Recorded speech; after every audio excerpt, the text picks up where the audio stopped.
जय हिंद दोस्तों। आज हम बात करने वाले हैं बजट की मुख्य विशेषता 2024-25 जो जुलाई 2024 में 23 तारीख को लाया गया था। इनके प्रमुख बातों को हम सब देखेंगे। और इससे पहले हम आपको बता दें कि बजट 1 फरवरी को हर वर्ष आता है, परंतु उस समय अंतरिम बजट लाया गया था इलेक्शन के कारण। और हम सब अंतरिम बजट, फुल बजट, इन सभी के बारे में जानकारी लेंगे।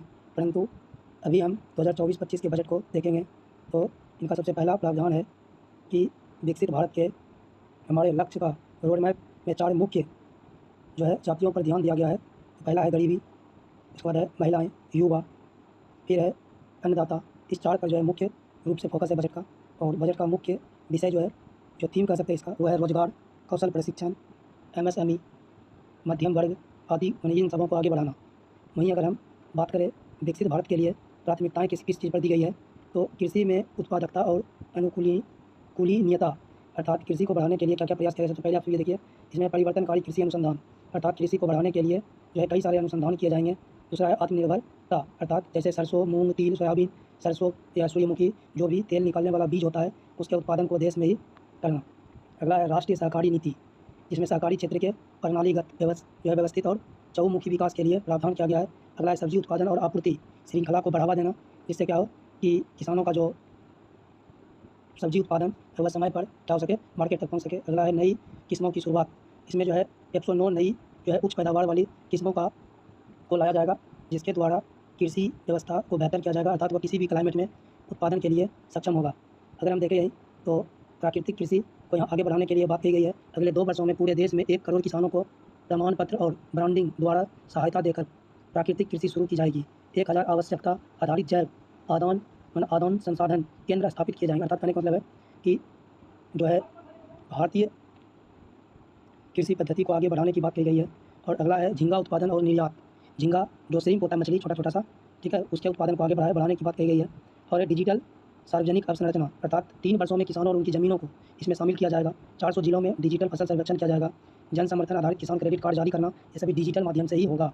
और अगला अगर हम देखें तो यह है रोजगार और कौशल। इसमें क्या है, पीएम पैकेज के तहत 5 जो है कह सकते हैं योजनाएं लाई गई है। मुख्यतः इस पर 3 पर फोकस है, लेकिन हम 5 की बात करेंगे। यहाँ देखिए, पहला है कि योजना में जो है पहली बात करें कि रोजगार जो है प्राप्त करने वाले को क्या किया जाएगा, 15,000 रुपये का जो है अनुदान दिया जाएगा, 3,000 मतलब कि 3 किस्तों में, ठीक है, एक माह का वेतन के साथ। और अगला जो है क्या है, विनिर्माण क्षेत्र में रोजगार को सृजन करना, है ना।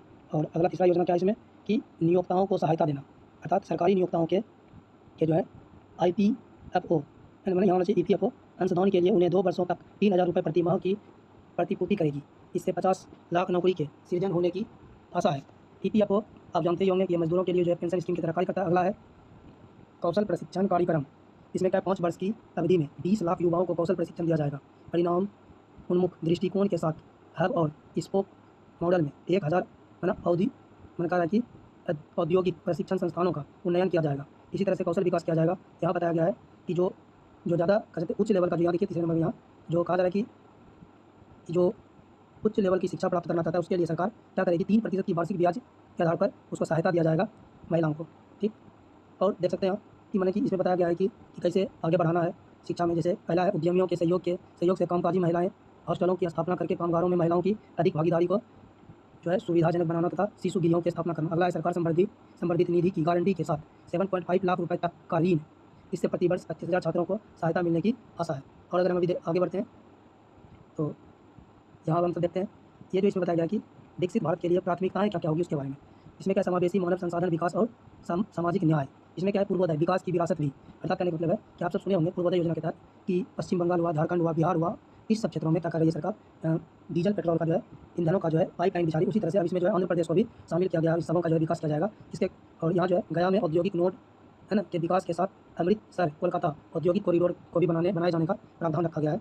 और आप देख सकते हैं यहाँ भी कि महिलाओं और बालिकाओं, यहाँ बालिकाओं के लिए बालिकाओं के लाभार्थी योजनाओं के लिए 3 लाख करोड़ रुपए से अधिक आवंटन किया जाएगा। अगला है यहाँ देख सकते हैं आप सब प्रधानमंत्री जनजाति उन्नत ग्राम अभियान 63,000 गाँवों को कवर करते हुए आदिवासी समुदायों की सामाजिक आर्थिक स्थिति में सुधार। इससे 5 करोड़ जनजातीय लोगों को लाभ होगा। और क्या यहाँ जो कहा गया कि पूर्वोत्तर है ना, कि पूर्वोत्तर क्षेत्र में इंडिया पोस्ट पेमेंट बैंक की 100 से अधिक शाखाएं खोली जाएगी। कहने का अर्थ है कि आप सब असम की तरफ अगर जाइएगा तो असम में इनकी व्यवस्था बहुत कम है, India post payment bank system की, परंतु संसाधन से भरा पूरा है असम। खाली लोग उनका लाभ लेना चाहते हैं, वहाँ व्यवस्था है नहीं अधिक, इसीलिए जो है सरकार अब वहाँ व्यवस्था धीरे धीरे बढ़ा रही है। और अगला है आंध्र प्रदेश पुनर्गठन अधिनियम। आपको पता होगा कि सबसे पहले आंध्र प्रदेश की गठन, आंध्र प्रदेश का जो गठन किया गया था राज्यों के रूप में 1956 में किया गया था, और ये पहला था जो भाषाई राज्य का दर्जा शायद प्राप्त किया था। अगर आप देखें तो इसके लिए क्या किया गया, 15,000 करोड़, देखो यहाँ 15,000 करोड़ रुपये इसको दिया गया है। आपको पता ही है कि जैसे अभी जो है नायडू जी, नीतीश बाबू और नरेंद्र मोदी जी जो है सभी मिलकर अपनी सरकार चला रहे हैं, इसलिए इस बार आंध्र प्रदेश को 15,000 करोड़ रुपये दिए गए हैं। और इसमें क्या है कि विशाखापट्टनम चेन्नई उद्योग कॉरिडोर है ना, और क्या है यहाँ देखिए कोपाटी नोड जो है ना कॉरिडोर, यहाँ देखिए हैदराबाद बेंगलुरु कॉरिडोर, औद्योगिक कॉरिडोर जो है आदि का जो विकास किया जाएगा, बिजली, रेल, सड़क आदि का संरचनात्मक विकास किया जाएगा। और इसमें एक चीज़ बताया गया पोलावरम, इसको याद रखना है, ये पोलावरम जो है एक सिंचाई प्रोग्राम है, इसको बढ़ाने के लिए सरकार कार्य कर रही है। यह क्या है, इरीगेशन प्रोग्राम है। अब आगे चलते हैं, यहाँ भी आप देख सकते हैं विकसित भारत के लिए प्राथमिकताएं क्या क्या होगी, आप सबको पता होगा। एमएसएमई की कई सारी जो है कठिनाई है, और एमएसएमई को जो है व्यवस्था देने के लिए सरकार ने कई सारी इस बार व्यवस्था की है, और इससे पहले भी एमएसएमई के क्षेत्र में बहुत ज़्यादा काम कर चुके हैं। तो आप सबसे एक प्रश्न है कि आप बताइए एमएसएमई जो मंत्रालय है उसका मंत्री अभी कौन है, ठीक है। और अभी हम यहाँ देखते हैं विनिर्माण क्षेत्र में एमएसएमई के लिए ऋण की गारंटी योजना लाई गई है। दूसरा क्या है, एमएसएमई को ऋण की नई निर्धारित मॉडल लाई गई इसके लिए। और अगर आप देखें ट्रेड्स में अनिवार्य ऑन बोर्डिंग के लिए बढ़ाया हुआ दायरा है ना। ट्रेड्स एक मने की सिस्टम है जिसमें क्या होता है कि जैसे हम आपको बताते हैं, जैसे मान लीजिए ये जो एक एमएसएमई कंपनी है और ये एक बड़ी कंपनी है जिसको हम बनाए, समझ लीजिए इसको लार्सन एंड टुब्रो है। ये लार्सन एंड टुब्रो जो इसको कौन दिया, ये जो है कुछ बनाने के लिए दिया, मान लीजिए इसको दिया पुर्जा बनाने के लिए एरोप्लेन का, ठीक है। ये 500 करोड़ का है, 500 करोड़ का ये है। अब क्या हुआ, इसको समय से जो है सामान दे दिया, परंतु ये जो है पैसा देने में कह रहा है कि हम जो अभी पैसा नहीं दे पाएंगे क्योंकि अभी हमारे पास उतना अधिक पैसा नहीं है। तो यह क्या करता है कि एक जो है पावती काट कर जो है 500 करोड़ का इसको दे देता है। ये ज़्यादा मैंने कि चाहता है कि हमको तुरंत चाहिए पैसा हमको, ये जो है तुरंत काट कर दे देता है। और एक कंपनी अलग से होती है ना, जो मुख्य रूप से क्या करती है, ये ट्रेड्स की कार्य करती है। ये क्या करती है, इसकी पावती को ये ले लेती है 48,000 करोड़ में, ठीक है।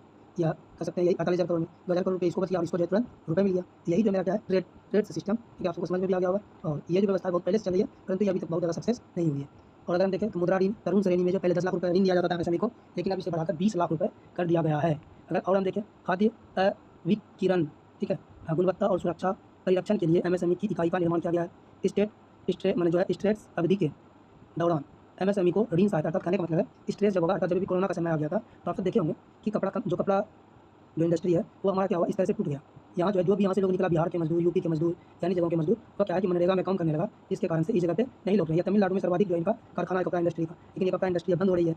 अब इस पर जो है ज़्यादातर कब्जा कौन कर रहा है, तो ये आप जानते हैं कि बांग्लादेश और वियतनाम जो है सर्वाधिक अपने कपड़ा इंडस्ट्री में आगे बढ़ रही है, परंतु भारत का जो है एक्सपोर्ट मार्केट में इसका जो है एक्सपोर्ट मार्केट में जो है कद घटा है इस बार। और अब देखिए फातिमा स्कीम जो है सरकार की क्या थी, यही जो हम बता रहे हैं, ये प्रधानमंत्री का भी ये फातिमा जो था यहाँ से, इसी का जो है फातिमा यहाँ जो है यहाँ बताया गया है। ये क्या है कि इंटर्नशिप अवसर, इसमें क्या है 5 वर्ष की अवधि में 1 करोड़ युवाओं को शीर्ष 500 कंपनियों में इंटर्नशिप के अवसर उपलब्ध कराने की योजना। अर्थात कहने का मतलब है कि अब जो सरकार क्या करेगी, जिसको भी पीएम कौशल के तहत शिक्षा दिया जाएगा उसको जो है अब सरकार क्या करेगी, बड़ी बड़ी कंपनियों में जो है काम करने के लिए भेजेगी और उसे एक्सपीरियंस देखते हुए और उसमें विकास करने की बात करेगी। इसके लिए जो है कुछ रुपये भी सरकार देगी, 5,000 से 6,000 रुपये प्रति माह। सीखने के बाद आगे जो है उसे और बढ़ाया जाएगा। अगर हम शहरी विकास में थोड़ा सा देखें, आपको पता होगा कि जब 2017 में क्या आया, जीएसटी, जब जीएसटी आया तो उसके साथ क्या हुआ कि शहरी जो जीएसटी था वह कलेक्शन घटा, जिसके कारण शहरी व्यवस्थाएं क्या होने लगी, तंगी की हालत में चली गई। राज्य सरकार भी उस पर कम से कम खर्च करने लगी। इसको बढ़ाने के लिए सरकार ने क्या किया, ये देखिए इसमें क्या पहला है स्टाम्प ड्यूटी, महिलाओं द्वारा खरीदी गई संपत्ति पर स्टाम्प ड्यूटी को कम करने के लिए राज्यों को प्रोत्साहित करना। अब स्टाम्प ड्यूटी क्या होता है, अगर आप कभी देखे होंगे कि कोई ज़मीन खरीदता है तो उसमें एक रजिस्ट्री होता है, रजिस्ट्री जितना दाम होगा उसका से 10% 20% जो है रजिस्ट्री का दाम लगता है, तो उसको जो है सरकार कम कर देगी और कम रुपये लेगी। समझ में आ गया होगा। देखिए अब अगला जो है आपको बताया गया किसके बारे में, स्ट्रीट मार्केट, अर्थात कहने का मतलब है कि चयनित निगमों में 100 साप्ताहिक हाट अथवा स्ट्रीट फूड हब विकसित करने की योजना की परिकल्पना। अर्थात आप सबको पता है कि जो एमएसएमई है या जो हमारा किसान का जो उत्पादन है उसको जो है कहा गया है कि एमएसपी के माध्यम से 5 किलोमीटर के अंदर में क्या होना चाहिए, मार्केट होना चाहिए, परंतु ऐसी व्यवस्था नहीं है, इसलिए इस बार इसको प्रमोट करने के लिए इसको लाई गई है। अब देखिए अगला क्या कह रहा है यहाँ कि ट्रांजिट उन्मुख विकास, अर्थात 30 लाख से अधिक जनसंख्या वाले 14 बड़े नगरों के लिए एक ट्रांजिट उन्मुख विकास करना जो सरकार का इस बार लक्ष्य रहेगा। और अगला क्या है, जल संसाधन। अगर आप शहर में रहते हैं, मुंबई में, दिल्ली में, तो आपको पता होगा कि अगर लगभग 20 से 30 मिनट तक 200 सेंटीमीटर के लगभग अगर बारिश पड़ जाए उस क्षेत्र में, तो क्या हो जाता है, एकदम नाली भर जाता है, तालाब भर जाता है, सड़क पानी ऊपर जो इधर उधर होने लगता है, बाढ़ की स्थिति हो जाती है और गंदगी सड़क फैल जाती है। इसको समझने के लिए नगर पालिका को सुरक्षित करने के लिए देखिए कौन कौन सा यहाँ प्रावधान किया गया है। तो आप देखिए यहाँ कि जल आपूर्ति, सीवेज ट्रीटमेंट तथा ठोस कचरा प्रबंधन परियोजनाएं तथा विश्वसनीय परियोजनाओं के माध्यम से 100 बड़े शहरों को सेवाएं उपलब्ध कराना, ये जो है नया प्रावधान इसमें जोड़ा गया। अब देखिए आवश्यकता संबंधी जो है कुछ महत्वपूर्ण बातें हैं जो किससे रिलेटेड है, आवास से। आपको पता होगा कि पीएम आवास योजना जो है शहरी योजना 2.0 प्रारंभ कर दिया गया है, लेकिन इससे पहले जो है सरकार पहली बार जो है इसको जब चालू की थी 2019 में, इससे पहले भी ये चल रही थी, तो उसे 1.0 नाम दिया गया था। इस बार जो है शहर के लिए जो है अलग से ये व्यवस्था लाई गई। इसमें क्या कहा गया कि 10 लाख करोड़ रुपए का निवेश करके 1 करोड़ शहरी गरीबों तथा मध्यम वर्ग की आवश्यकताएं पूरी होगी। तो ये इसमें बात कही गई है। अगर हम देखें आगे, अगला जो है कहा गया ऊर्जा क्षेत्र पे। अगर आप ऊर्जा क्षेत्र के बारे में जानते हैं तो आपको पता होगा कि ऊर्जा क्षेत्र में हम सब अभी जो है कह सकते हैं कि 400 गीगावाट तक जो है उत्पादन शायद होता है, भारत में उत्पादन होता है बिजली का, परंतु फिर भी ये आने वाले 2030 तक में इसकी मांग 50% अधिक हो जाएगी। इसलिए सरकार इस पर जो है ध्यान दे रही है। तो देखिए पहला क्या है, इसमें सबसे इंपॉर्टेंट चीज़ क्या है, आप इस टर्म को देखिएगा जो अभी हम घेरा लगाइए। पहले तो मुकाबला करते थे, फिर आपको ये समझाते हैं। तो देखिए कह रहा है कि भारतीय ऊर्जाओं में निजी क्षेत्र के साथ है। तो इसमें कहा गया कि मुख्य रूप से भारत लघु रिएक्टरों की स्थापना। कहने का अर्थ है कि जो छोटे जो है रिएक्टर होते हैं उसको लाने की यहाँ बात कही गई है, जो कि लगभग 100 मेगावाट तक जो है बिजली उत्पादन करेगी, और ये जो है उद्योग धंधों में जो भी है बिजली अपना देगी, और क्या होगा, इससे संकट भविष्य में दूर हो जाएगी। अगर आप देखिए यहाँ तो क्या कह रहा है, एम्प्ड स्टोरेज पॉलिसी। अगर आपने कभी सुना होगा BESS करके साथ एक स्टोरेज सिस्टम जो है अभी हाल ही में 2024 में सरकार ने लॉन्च किया है छत्तीसगढ़ में। उसमें क्या होता है कि सूर्य के प्रकाश से जो ऊर्जा बनता है उसको क्या किया जाता है, एक जगह पर स्टोर कर दिया जाता है। उसी तरह यहाँ व्यवस्था किया कि बिजली भंडारण और नवीकरणीय ऊर्जा को बढ़ती हिस्सेदारी की सहज एकीकरण के लिए प्रयास। अगला क्या है कि AUSC ताप विद्युत संयंत्र अर्थात अगर आप देखिएगा तो इसमें क्या किया गया है कि 800 मेगा बिजली उत्पादन के लिए क्या देखिए BHEL और इससे NTPC के साथ यह सरकार को जो है मिलकर कार्य करेगी। अगला ऊर्जा लेखा परीक्षण, सूक्ष्म और लघु उद्योग को स्वच्छ ऊर्जा है ना, स्वच्छ ऊर्जा अपनाने के लिए वित्तीय सहायता देना। 60 क्लस्टरों में ग्रेड ऊर्जा लेखा परीक्षण की सुविधा, अगले चरण में इसे 100 क्लस्टरों तक बढ़ाया जाएगा। ठीक है, अगर आप देखिए इस योजना के बारे में आपने सुना होगा कि आप बताइए कि PM सूर्य जो है घर मुफ्त बिजली योजना कब प्रारंभ किया गया था। आपको हम हिंट दे देते हैं, यह योजना जो है जब रामलला की स्थापना हो रही थी अयोध्या में, तब यह व्यवस्था किया गया था। तो बताइए कि यह कब व्यवस्था लाई गई थी। तो इसका मुख्य लक्ष्य क्या है कि 1 करोड़ घरों को मुफ्त बिजली मिलेगी इससे, और 300 यूनिट तक प्रति माह जो है फ्री बिजली दी जाएगी, मतलब यूनिट दिया जाएगा। अब तक कितना लोग इसमें रजिस्टर हो चुका है, 1.28 करोड़ पंजीयन और 14 लाख आवेदन हो चुका है इसमें, इस सबों को ये देना। अच्छा, अगर आप देखें तो इसको सरकार प्रमोट क्यों कर रही है, क्योंकि आपको पता होगा कि पर्यावरण को बचाने के लिए हमको जो है क्या करना होगा कि रिन्यूएबल एनर्जी पर लौटना ही होगा। इसीलिए सरकार ऐसी चीज़ों को बढ़ावा देती है। आगे चलते हैं हम सब, बोला कि विकसित भारत के लिए प्राथमिकताओं में अगला है अवसंरचना विकास। ये अवसंरचना विकास ये सबसे ज़्यादा इंपॉर्टेंट है, और आपको ये ध्यान रखना होगा, यही सबसे बड़ा इंपॉर्टेंट चीज़ है कि लगातार जब से NDA की सरकार आई है तब से ये अवसंरचनाओं को बेहतर करने का प्रयास किया है। इसलिए इस बार जो कुल GDP का देखो, यहाँ कुल GDP का 3.4% तक क्या जा रहा है, खर्च किया जा रहा है। अर्थात यहाँ जो है रुपए जो है दिए जा रहे हैं अवसंरचना विकास के लिए। आप सब देख सकते हैं 11111111। ठीक है, आगे देखिए संसाधन आवंटन को सहायता प्रदान करने के लिए राज्यों को बोला दीर्घावधि ब्याज मुक्त ऋण के लिए कितना रुपए दिया जा रहा है, 1.5 लाख करोड़। आपको ये ध्यान रखना है, ये भी ये जो है करोड़ में। ठीक है, 1.5 लाख करोड़ क्यों दिया जा रहा है, ये लंबी अवधि के लिए राज्य को जो दिया जा रहा है, ये अमृत भारत के तहत ये दिया जा रहा है राज्यों को। ठीक है, और इस पर कोई भी ब्याज नहीं लिया जाएगा। और अगर आप यहाँ देखिए क्या कह रहा है कि 25,000 ग्रामीण जो है बसावटों को बोला है भारत सहमासी सड़क, बोला है कि 12 मासी जो सड़क जो है चलता है संपर्क उपलब्ध कराने के लिए जो है PM जो है वहाँ कार्य करेगा, है ना, चरण 4 वहाँ लागू किया जाएगा। अगला है सिंचाई एवं बाढ़ के लिए अलग से अनुदान, ये सबसे इंपॉर्टेंट है। अभी हाल ही में अगर आपने देखा हो तो आपको पता हो कि असम में जो है बहुत ज़्यादा बाढ़ आई है और बिहार में बाढ़ आने वाली है। तो देखिए इसके लिए क्या क्या है कि कोसी मेची, देखिए ये सबसे इंपॉर्टेंट है। ये जो कोची मेची हम जिसको मिटा के इसको कहते हैं, देखिए कोची मेची है ना, अंतर्राष्ट्रीय लिंक और 20 अन्य चालू और नई किस्मों जैसे परियोजनाओं के लिए कितना पैसा दिया गया है, तो 11,500 करोड़ की अनुमति अनुदान दिया जाएगा। इसमें देखिए असम, सिक्किम और उत्तराखंड को बाढ़ प्रबंधन संबंधी परियोजनाओं में सहायता दिया जाएगा। हिमाचल प्रदेश को पुनर्गठन मतलब पुनर्निर्माण और पुनर्वास के लिए सहायता की व्यवस्था भी की गई है। अगला है देखिए अवसंरचना, है ना, अवसंरचना आप देखिए यहाँ क्या ये भी इसी का हिस्सा है, लेकिन पर्यटन को बढ़ावा देने के लिए ये इंपॉर्टेंट हो सकता है कई एग्जामों में। ये आप देखिए काशी विश्वनाथ मंदिर कॉरिडोर मॉडल पहला है, और दूसरा अगर आप देखिएगा यहाँ देखिए हम आपको दिखाते हैं ये, ठीक है। और क्या कि विष्णु मंदिर का जो है कॉरिडोर और महाबोधि मंदिर कॉरिडोर का विकास किया जाएगा। हिंदुओं, बौद्धों और जैनों के लिए धार्मिक महत्व के स्थल राजगीर के लिए, है ना, व्यापक जो इसका विकास की पहल किया जाएगी, मतलब किया जाएगा। नालंदा विश्वविद्यालय को गौरवशाली स्थान दिलाने के अलावा नालंदा का एक पर्यटन स्थल के रूप में विकास किया जाएगा। अगला है ओडिशा को सर्वोत्कृष्ट पर्यटन स्थल बनाने वाली इसकी दृश्यात्मक सुंदरता, मंदिरों, स्मारकों, कारीगरों, वन्यजीव अभ्यारण्य, प्राकृतिक भौगोलिक सौंदर्य और मनोरम समुद्री तट के विकास के लिए सहायता दिया जा रहा है। आपको पता है कि इस बार जो है मांझी जी वहाँ के मुख्यमंत्री बने हैं, तो इसी तरह के विकास के मुद्दे को लेकर से वहाँ के जनताओं ने चुना है। अगला है देखिए आप सब क्या करा, अगला कि नव प्रवर्तन अनुसंधान और विकास। तो इसमें क्या है देखिए नव प्रवर्तन में क्या किया गया है कि देखिए यहाँ कि मूलभूत अनुसंधान और प्रोटोटाइप विकास के लिए राष्ट्रीय अनुसंधान निधि शुरू की जाएगी। आपको पता होगा कि राष्ट्रीय अनुसंधान जो है के क्षेत्रों में भारत का स्थान तीसरा है। सबसे पहला है चीन, दूसरा है अमेरिका, तीसरा है भारत। ब्रिटेन कुछ दिन पहले आगे था, लेकिन अब वो पीछे हो चुका है, वो चौथे नंबर पर चला गया। लेकिन भारत में क्या हो रहा है कि निजी क्षेत्र का इसमें भागीदारी नहीं बढ़ी है। सरकार इसमें निजी भागीदारी बढ़ाने के लिए भी अब तक किया 1 लाख करोड़ रुपए वित्त पोषित करेगी निजी क्षेत्रों को इसमें लाने के लिए। और ये सबसे इंपॉर्टेंट चीज़ है जिसको हम अभी ब्लू से घेर रहे हैं। ये देखिए, ये सबसे इंपॉर्टेंट चीज़ है जो आपको दिखा रहे हैं। क्या है कि अंतरिक्ष अर्थव्यवस्था 1000 करोड़ रुपए का एक जो है वेंचर कैपिटल फंड बनाया गया है। अगला देखिए कह रहा है क्या कि विकसित भारत के लिए प्राथमिकताएं क्या होगी, तो है अगली पीढ़ी के लिए सुधार है। इसमें पढ़ देते हैं, ये ज़्यादा इंपॉर्टेंट नहीं है। ग्रामीण और शहरी भूमि संबंधी कार्यक्रम, इसमें क्या है कि सभी भूखंडों के लिए मैंने अनन्य भूखंड पहचान संख्या अथवा भू आधार वर्तमान स्वामित्व के जो है के अनुसार मानचित्र उप प्रभाग का सर्वेक्षण किसान रजिस्टर से जोड़ना आदि इसी तरह की बात कही गई है। ठीक है, आगे चलते हैं यहाँ से।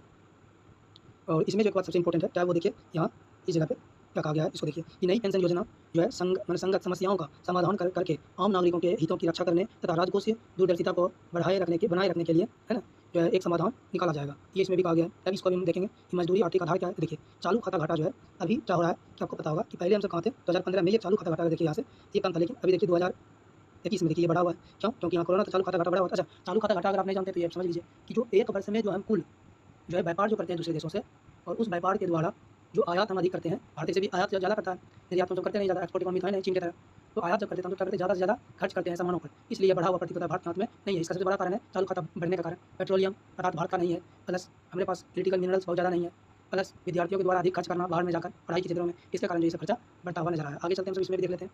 वित्तीय वर्ष 2024 में भारत की विकास दर 8.2% रहेगी। आपको पता है अभी वर्ल्ड बैंक भी और एशियन डेवलपमेंट बैंक भी इन सबों ने अनुमान जताया है कि 6 से 7% तक भारत की जीडीपी ग्रोथ रहेगी इस वर्ष। अगर देखें विस्तारणीय जो है PMI इंडेक्स जो है, इसमें कहा गया कि इंडस्ट्री को बढ़ाने का इस पर पुरजोर से प्रयास किया जाएगा। यहाँ देख सकते हैं आगे देखिए क्या कहा गया कि SCB के सकल NPA में कमी, अर्थात NPA अगर आप समझते हैं कि नहीं समझते हैं हम बता देते हैं इसको। NPA क्या होता है कि अच्छा यहाँ से ट्रेंड भी हम तो देखेंगे, प्लस यहाँ क्वेश्चन भी कई बनता है, ये भी हम समझेंगे कि सबसे पहले NPA क्या है। NPA जो होता है वो क्या है कि एक बैंक है, बैंक अगर हम यहाँ आपको बताएं ये RBI है, मान लीजिए ये RBI है, RBI से कोई आदमी ले लिया कुछ रुपए ले लिया, ठीक है, ये कुछ रुपए ले लिया, तो ये रुपए जब लिया गया तो रुपए लेने के बाद क्या हुआ कि वो जो 90 दिन तक उसको लौटाया नहीं, ये जो रुपए लिया गया इसको 90 दिन तक नहीं लौटाया और बैंक को उम्मीद लग रहा है कि अब ये पैसा नहीं लौटेगा, इस पे डाउट चला गया इस पैसा पे, इसको कहा जाता है बैंकों का NPA।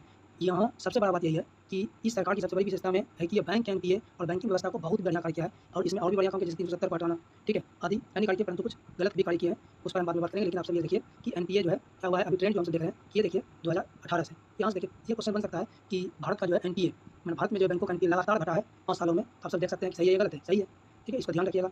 आगे चलते हैं, ये सब बहुत इंपॉर्टेंट चीज़ है। यहाँ से क्वेश्चन जो हम बता रहे हैं यहाँ से डायरेक्ट क्वेश्चन पूछेगा। हाँ एक चीज़ और बता देते हैं कि यहाँ जो है बिहार को जो है बिहार और जो है क्या कहते हैं आंध्रा अर्थात आंध्र प्रदेश जो है बचा रहा था कि हमको क्या मिले कि स्पेशल स्टेटस है ना, लेकिन स्पेशल स्टेटस जो है हमारा जो है ये क्या कहते हैं उसको वित्त आयोग शायद ये मैंने कि 5वां वित्त आयोग जिसको चालू किया था, और 15वां जो है 15वां या 14वां वित्त आयोग इसको कहा कि अब जो ऐसी व्यवस्था नहीं रखने के लिए केंद्र सरकार को सलाह दी थी। केंद्र सरकार इसको मान लिया, इसीलिए ना तो बिहार को विशेष राज्य का दर्जा मिला ना तो आंध्र प्रदेश को, इसलिए सरकार इस बार बजट में दोनों को एक विशेष अनुदान दिया है। जैसे 15 लाख करोड़ जो है 15,000 मिस्टेक से बोला गया 15,000 करोड़ जो है दिया गया है किसको, ये आंध्र प्रदेश को, और लगभग रखिए शायद 56 या 75,000 जो है करोड़ के पास ये बिहार को जो अनुदान दिया गया है कई सारे कार्यों के लिए।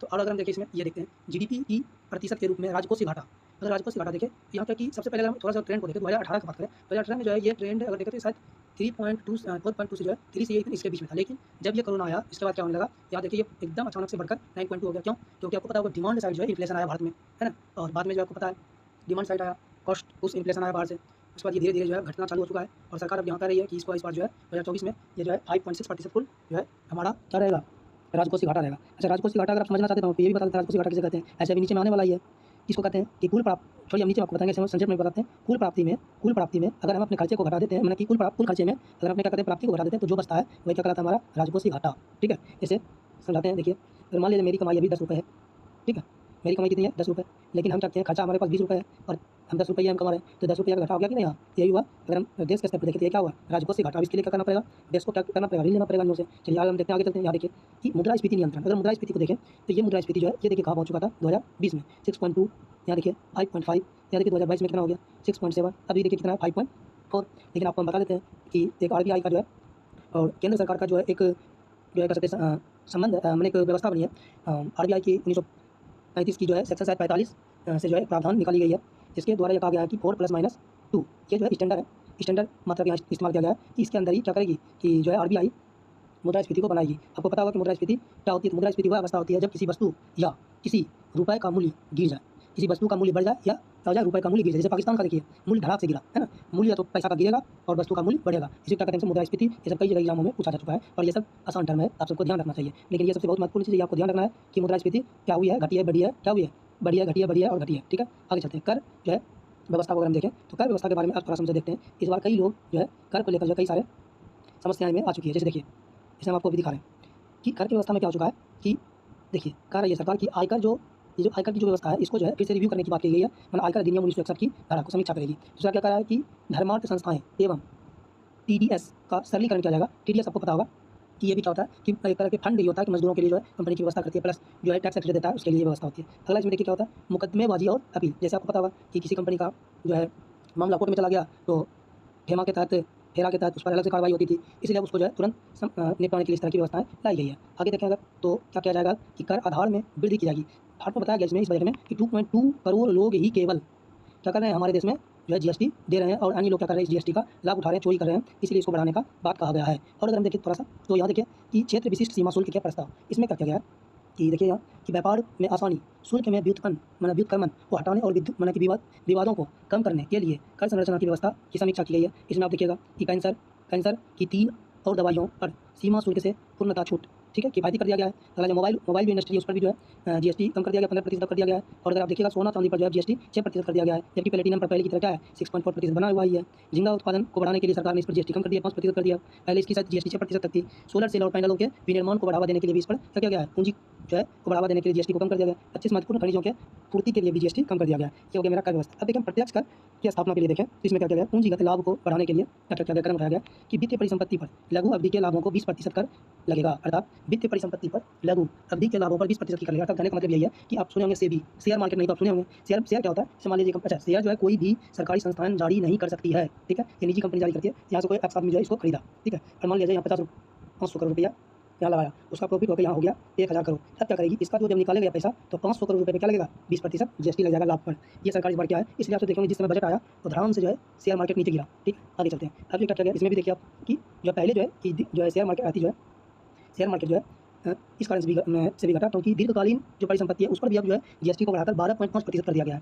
ठीक है, अब जो उस पर काट जो है पहले था 10, अब कर दिया 12.5, अब इस पर भी कर लगेगा। अब अगला क्या करेगा कि वित्तीय परिसंपत्ति पर पूंजीगत लाभ की छूट सीमाओं को बढ़ाकर 1.5 लाख कि 1.25 लाख प्रति वर्ष किया जाएगा, इतना बढ़िया छूट दिया जाएगा। अगला अगर देखेंगे रोजगार और निवेश में देखिए क्या किया गया कि निवेशकों के सभी वर्गों के लिए एंजल टैक्स को समाप्त कर दिया। अब एंजल टैक्स क्या होता है इसको भी हम बता देता हूँ। जैसे मान लीजिए ये कोई कंपनी है, ठीक है, लार्सन एंड टुब्रो है या टाटा है या रिलायंस ले लीजिए, मान लीजिए नई कंपनी है, स्टार्टअप अभी की हुई है, तो क्या क्या अपनी कंपनी के विकास के लिए 500 शेयर जारी करती है और ये इसका एक शेयर का दाम 1 रुपये है। और इन्होंने लेकिन क्या किया, ये शेयर मार्केट में है नहीं, इसलिए इन्होंने क्या किया, एक शेयर को 5 रुपये में बेच दिया, इसको मैंने बेचा, लोग खरीद कर इसके शेयर को इसमें पैसा दे दिए। अब इसके पास जब सरकार देखी कि कंपनी के पास तो 500 रुपये की कंपनी है, परंतु इसके पास पैसा कितना हो गया, लगभग 2500 रुपये। अब इसको सरकार क्या करेगी, इसकी जो कुल आमदनी की कंपनी की जो वास्तविक आमदनी है उस आमदनी के अलावा जो अतिरिक्त लाभ है उस पर पहले जो सरकार टैक्स लगाती थी, ठीक है, लेकिन अब जो इस प्रावधान को कई सारे जो है 2023 में इसका विवाद उठा था, इसलिए इसको सरकार क्या कर दिया है, पूरी तरह से खत्म कर दिया गया है। इसको ध्यान रखिएगा, यहाँ से सवाल बनेगा एंजल टैक्स क्या है तो हम आपको समझा दिए हैं। आगे चलते हैं। यहाँ क्या है कि घरेलू क्रूज चलाने के लिए अधिक सरल कर व्यवस्था। अगला है विदेशी खनन कंपनियों के लिए भी छूट दिया गया है, ठीक है, हाईवे निर्माण वाले के लिए विदेशी कंपनी पर भी छूट दिया गया है। जैसे कि यहाँ जो है 35% तक पहले जो है लिया जाता था टैक्स, लेकिन अभी से घटाकर इतना कर दिया गया है 35% तक, पहले 40% तक लिया जाता है 35% तक। देखिए आप अगला देखिए इसमें क्या कहा गया है कि नई कर व्यवस्था जो है लाई गई है। इसमें सरकार क्या बोली है कि 7 लाख तक अगर कोई लोग सालाना अगर कमाई करता है या 7 लाख से, देखिए यहाँ भी कहा गया फिर 7 लाख से 50,000 ज़्यादा या 75,000 रुपये ज़्यादा अगर कोई कमाता है तो उसको टैक्स नहीं देना पड़ेगा। परंतु यदि किसी व्यक्ति का जो है आमदनी, यदि किसी व्यक्ति का आमदनी क्या हो जाता है, बढ़कर यदि बढ़कर कितना हो जाता है 7 लाख से अधिक हो जाता है तो यहाँ पहले आप देखिएगा, यहाँ देखिए 0 से 3 लाख तक में कुछ रुपया नहीं, कोई टैक्स नहीं लेगा, लेकिन 3 से 7 लाख तक में टैक्स लेगा। ये हम क्या बता रहे हैं, 7 लाख से ऊपर अर्थात जब 10 लाख रुपये आपका कमाई या 8 लाख हो जाएगा तब, ठीक है, अगर 7 लाख से 10 लाख तक में 10%, 12 लाख से 10 लाख से 12 लाख में 15%, इसके बाद 12 लाख से 15 लाख तक में 20% और 15 लाख से ऊपर पर 30 लाख रुपये, जितना आप कमा सकते हो उसका 30% सरकार को आपको देना होगा। ये आपको ध्यान समझना, कई लोग गलत बता दिए आपको, ठीक है। और अगर हम देखें इसको कि पेंशन के बारे में तो बोला है कि पेंशन भोगियों के लिए पारिवारिक पेंशन पर कटौती रुपये जो है 15,000 से बढ़ाकर 25,000 जो है दी जाएगी। अब अगला देखिए सबसे महत्वपूर्ण चीज़ है ये कि रुपये कहाँ से आता है और कहाँ जाता है, जो हम पहले बताएंगे वो इंपॉर्टेंट होगा। ये कई बार पूछा, जैसे बीपीएससी में यूपीएससी में जितना भी हम अभी बात कर रहे थे वो सभी उसी संदर्भ में हम कर रहे थे। और अगर आप कमेंट करते हैं जिस भी चीज़ पर वीडियो बनाने के लिए कहेंगे, हिस्ट्री का कोई अगर कॉन्सेप्ट है या किसी भी सब्जेक्ट का, उस पर हम बात करेंगे बहुत गहराई से। तो देखिए सबसे पहले क्या कि सबसे बड़ा जो है कह सकते हैं कि दिक्कत जो है यही है कि हम क्या करते हैं, ज़्यादा उधार लेते हैं। देखिए हम क्या करते हैं, उधार जो है उधारी और अन्य देयता 27% तक है। और अगर हम सबसे इंपॉर्टेंट देखें यहाँ आयकर कितना है 19%। अगर हम देखें जीएसटी कलेक्शन पहले देखें अगर ये 18% है। अगर हम यहाँ देखें निगम कर तो ये 17% है ना। तो सब यहाँ देखिए अगर कर विभिन्न प्राप्तियाँ देखते हैं 9%, ऋण विभिन्न पूंजी प्राप्तियाँ देखते हैं तो 1%, सीमा शुल्क देखते हैं 4% है ना, और केंद्रीय उत्पादन शुल्क देखते हैं 5%। इसमें से आपको क्या ध्यान रखना है ये हम आपको बता देते हैं। देखिए क्या ध्यान रखना है कि पूछेगा यही कि बताइए कि सर्वाधिक रुपये कहाँ से आता है, तो आपको बताना है उधार एवं देयता से। सर पूछेगा कहाँ, इसके बाद कहाँ से आता है आयकर से, याद आएगा सीरीज में सजाने के लिए, फिर आ जाएगा जीएसटी से, फिर आ जाएगा नगर निगम से, ठीक है। और यहाँ सबसे ज़्यादा ध्यान रखना है आपको कि सबसे कम किससे आता है, तो ऋण अन्य पूंजी प्राप्तियाँ जो सरकार किसी को दी हुई है उसी से, ठीक है। आगे चलते हैं तो ये आप सब देख सकते हैं। अब ये भी आप देखिए इसमें सबसे इंपॉर्टेंट अब क्या है, रुपये कहाँ जाता है, 1 रुपये को हम ध्यान में रखते हैं यहाँ बात किया जाता है। तो सबसे ज़्यादा हम सब कहाँ देते हैं रुपये को अपना, तो देखिए करों एवं शुल्कों में राज्यों का हिस्सा। आप सबको पता है कि वित्तीय आयोग का गठन आर्टिकल 280 में किया गया है, जिसमें यह बताया गया कि 48% जो है फंड जो है सरकार देगी राज्य को, ठीक है। और अन्य सहायता के लिए, आदिवासी के उत्थान के लिए, महिलाओं के उत्थान के लिए 275 के तहत जो है सरकार जो है केंद्र सरकार राज्यों को अनुदान देती है। तो ये भी हो गया। Plus central sector scheme, central sponsor scheme जो होती है आर्टिकल 282 83 के तहत जो है सरकार वहाँ भी अनुदान करती है। तो इसके कारण ये क्या होता है, बड़ा रेट हो जाता है। देखिए यहाँ 21% तक हो जाती है। दूसरा सबसे अगर आप देखिएगा सबसे ज़्यादा तो यहाँ देखिए ब्याज भुगतान में हम सबसे ज़्यादा करते हैं 19% भी यहाँ भी सबसे ज़्यादा कौन है, ये दूसरा ब्याज भुगतान। तीसरा क्या है हमारे लिए कि केंद्रीय क्षेत्रीय स्कीम, वही जो अभी हम आपको बताएं कि केंद्रीय सेक्टर स्कीम है ना। आप यहाँ भी देख सकते हैं कि केंद्र प्रायोजित स्कीम, यहाँ जो है राज्य और केंद्र दोनों मिलकर कार्य करता है, यहाँ जो केंद्र अकेले कार्य करता है, ठीक है। यही है। अगला है यहाँ भी देखिए आपसे वित्त आयोग एवं अन्य अंतरण में 9% का खर्चा, अन्य व्यय में 9% का खर्चा। यहाँ भी आप सब देख सकते हैं कि रक्षा में 8% की हिस्सेदारी, सब्सिडी में 6% की हिस्सेदारी, और सबसे ज़्यादा पेंशन में है ना 4% की, सबसे कम वही है 4% की हिस्सेदारी। आगे चलते हैं। अगर हम देखें कि आवंटन किस तरह से किया गया इस बार रुपये का, तो ये अगर हम समझे थोड़ा सा ये इंपॉर्टेंट है हमारे लिए, ये आप देखिए अच्छा से। तो प्रमुख ये जो है कई आपके यूपीएससी यूपीएससी इधर होगा, अन्य एग्जाम में पूछा जाएगा, किसी भी एग्जाम में आ जाए ये पूछता है। अगर आप डिफेंस का कर रहे हैं तैयारी तो आप पक्का रख लीजिए याद कि आपसे पूछेगा। तो हम जो है दिखाते हैं आपको। देखिए सबसे ज़्यादा दिया गया है कितना करोड़, ये सब रुपये करोड़ में है कि जो है 4,54,773 रुपये रक्षा को। या आप देखिए उसका दूसरे नंबर पर दिया ग्रामीण विकास को, फिर तीसरे नंबर पर दिया कृषि एवं संबंधित कार्यपाल को, फिर गृह में अर्थात अगला है शिक्षा में। शिक्षा देखिए कमान नंबर पे 1 2 3 4 5वां नंबर पे क्या स्थिति होगी शिक्षा की आपको भी पता होगा। सूचना प्रौद्योगिकी में वही अभी AI आ रहा है उसके लिए। स्वास्थ्य की हालत देखिए कैसी है, लेकिन फिर भी यहाँ तो एक बात है कि जो है जो सरकार जो है स्वास्थ्य सुरक्षा दे रही है ना। इसमें कई लोगों को दिया जा रहा है 55 लाख का जो है इंश्योरेंस दिया जा रहा है सेकंड टर्म में जो है उसका यूज़ करने के लिए। और अगला जो है ऊर्जा के क्षेत्र में देखिए 68,769 करोड़ रुपये कर रहा है सरकार। फिर समाज कल्याण, फिर वाणिज्यिक उद्यम और उद्योग, इसमें सरकार ज़्यादा खर्चा कर रही है। अब आगे चलते हैं हम सब थोड़ा इसको भी देखते हैं कि सरकार जो है प्रमुख स्कीम कौन कौन सा है, इसमें आवंटन कितना क्या है इस बार रुपये। तो मनरेगा, एमजी नरेगा, जिसमें धांधली होता है खूब। गाँव के लोग सब क्या करते हैं कि पैसा लेने के लिए नया खाता खुलवाते हैं और बैंक के वहाँ जाकर जमा कर देते हैं, और काम तो नहीं करते हैं, लेकिन क्या होता है इसका बहुत ज़्यादा जो उसका दुरुपयोग होता है गाँव के लोगों के द्वारा। अगला क्या है, इसका रुपये देखिए कितना कर दिया 86,000 करोड़ रुपये का दिया गया। अगर अनुसंधान एवं विकास अभी आपको बताए थे, इसको बढ़ाने के लिए 12,000 करोड़ रुपया दिया गया। नाभिक ऊर्जा संयंत्र को इस बार फंड दिया गया है 22 से 28 करोड़ रुपया। फिर आपको पता है कि औद्योगिक जो है उद्योग के लिए जो है PLI के तहत कितना रुपया दिया जा रहा है, तो ये जो आपको पता होगा 2143 रुपये, ठीक है। और अगर हम बढ़ते हैं यहाँ कि सेमीकंडक्टर का विकास जो है ये जो किया जा रहा है सेमीकंडक्टर के विकास के लिए जो कितना रुपया दिया जा रहा है कि 6903 रुपये। आपको ये भी बता देते हैं कि सबसे छोटा सेमीकंडक्टर विश्व का सबसे छोटा सेमीकंडक्टर भागलपुर के विश्वविद्यालयों में बनाया है, ठीक है। ये आपको ध्यान रखना बिहार के लिए। और सौर ऊर्जा ग्रिड का जो निर्माण जो है किया गया है, यहाँ देखिए वही आपको बताएं कि सूर्योदय योजना जो किया गया था 14 जनवरी को, उसी के बारे में, ठीक है। ये है इसको जो है कितना दिया गया 10,000 करोड़ रुपये तक दिया गया इसको भी।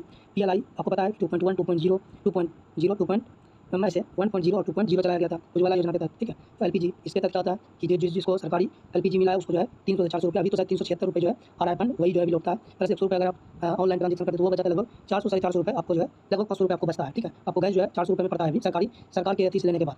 और अगर आप देख सकते हैं कि IDES स्कीम के तहत जो है कितना रुपया खर्चा किया जा रहा है 3849 करोड़ रुपये। अच्छा अब इंपॉर्टेंट है कि बजट, थोड़ा हम आपको नीचे आके ये समझाते हैं, पहले हम आपको ये समझा देते हैं उसके बाद फिर हम यहाँ आएंगे। ये आप छोड़िएगा नहीं, आप ये देख लीजिए अच्छा से। तो ये देखिए इसमें क्या होता है कि जो बजट होता है, बजट जो है लोग 4 प्रकार से लोग बांट देते हैं। एक होता है कौन, रेवेन्यू रिसीप्ट, ठीक है, राजस्व प्राप्ति। एक होता है कि एक होता है रेवेन्यू रिसीप्ट और दूसरा होता है कैपिटल रिसीप्ट, है ना, कैपिटल रिसीप्ट। तो हम इसमें देखिए थोड़ा सा, तो इसमें क्या हो जाता है कि जो रेवेन्यू में है इसमें आ जाता है आपको अगर हम यहाँ पहले समझाते हैं कि देखिए जैसे राजस्व प्राप्ति है ना, ये जो आता है कहाँ आता है, यहाँ से यहाँ आता है कि राजस्व प्राप्ति यहाँ आएगा, ठीक है। अगला हम देखें राजस्व व्यय कि राजस्व पर व्यय कितना कर रहे हैं, ठीक है, कि कैपिटल एक्सपेंडिचर हम कितना कर रहे हैं, तो ये कहाँ जाएगा आपका यहाँ इस जगह पे। और पूंजी प्राप्तियाँ ये देखिए, और पूंजी जो है प्रभावी पूंजीगत व्यय है, ये भी देखिए ये आ जाएगा पूंजी वाला यहाँ, और यहाँ आ जाएगा रेवेन्यू वाला। थोड़ा सा अगर आपको समझाएं तो आप समझिए अच्छा से कि जो ये जो रेवेन्यू रिसिप्ट होता है इसमें क्या होता है, तो एक होता है कि कितना रुपये हमको आएगा, कितना रुपये हमको प्राप्त होगा। इसमें आ जाता है टैक्स और नॉन टैक्स, टैक्स रेवेन्यू में जो आएगा और नॉन टैक्स रेवेन्यू में जो आएगा। इसमें आपको पता है कि जो डायरेक्ट टैक्स होता है वो आता है, नॉन टैक्स रेवेन्यू में वो आता है कि जो कर सकते हैं कि अप्रत्यक्ष खर्चा आता है जो सभी लोग देता है, जैसे बिस्कुट में 3 रुपये है उस पर भी कुछ कर लगा होगा, 100 रुपये कोई वस्तु खरीदेगा उस पर भी कर लगा होगा। और जो होता है ये जो होता है राजस्व की जो खर्चे होते हैं, ये क्या होता है मेंटेनेंस खर्च होता है, जैसे आपको पता होगा कि सैनिक को का कुछ सामान लिया उस पर कुछ खर्चा करना है, ठीक है, कुछ रेल पर खर्चा करना है, कुछ जो है सड़क बनाए थे उसका पुनर्निर्माण करना है, उस पर खर्चा होती है। अगर हम इसमें देखें, इसमें क्या होता है कि कैपिटल रिसिप्ट को अगर हम देखें कैपिटल रिसिप्ट में, तो इसमें सबसे महत्वपूर्ण होता है कि नॉन डेट कैपिटल रिसिप्ट और कैपिटल रिसिप्ट होती है इसमें। देखिए एक होता है डेट कैपिटल रिसिप्ट, होता है non debt capital receipt. Non debt capital receipt क्या होता है, ये दिया था सरकार पर नहीं अर्जित करती है, और ये क्या होता है कि सरकार अपनी परिसंपत्ति को बेचकर पैसा लाती है। लेकिन डेट कैपिटल रिसिप्ट में क्या होती है, सरकार दो जगह से पैसा लेती है। एक तो पहला है कि सरकार जो है अपने देश से ही ऋण ले रहा है, या दूसरा क्या है कि आप विदेश से कोई विदेशी संस्था से ऋण ले रहा है, तो ये आपका बजट का वास्तविक में साथ। अब अगर आप देखिए इसको तब समझ में आएगा आपको।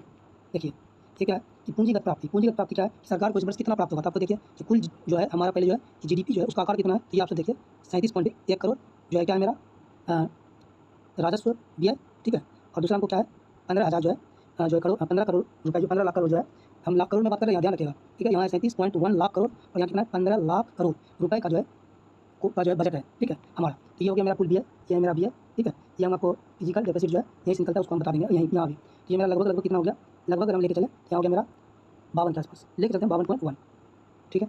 और अगर हम चलें कि राजस्व प्राप्ति कितना भैया, उतना हम खाली खर्चा करेंगे, वही बात हुआ 20 रुपये मेरा 10 रुपये मेरा कमा है, 20 रुपये खर्चा करें, वही देखिए यहाँ कि प्राप्तियाँ कहाँ से हो रही है, हम कमाएंगे शुद्ध कमाई मेरा कितना 31.3 लाख करोड़, और क्या यहाँ 16.9 लाख करोड़ रुपये हम क्या करेंगे प्राप्त करेंगे कर्जा लेके। इस दोनों को अगर हम जोड़ते हैं कितना हो गया लगभग, तो देखिए 31-16 हो गया लगभग आपका 47 पॉइंट, ना कि 48 पॉइंट रखिए 48.1 है ना। अगर हम इसको घटा देते हैं तो देखिए आपको हम फिजिकल डेफिसिट दिखाते हैं, ये कितना हो गया लगभग आपका चला गया, किसमें हो गया 4 लाख करोड़ का जो है ना फिजिकल डेफिसिट आपको देखने को मिलेगा इस वर्ष हमारे बजट में, ठीक है। तो ये हमने पूरे बजट को देखा, डिटेल से समझा, एक एक चीज़ को हमने एक्सप्लेन किया। और आपको कैसा लगा ये बजट, आप सब पूरा देखिए और बताइए कि अच्छा लगा तो इस तरह का वीडियो लाना चाहिए कि नहीं। धन्यवाद।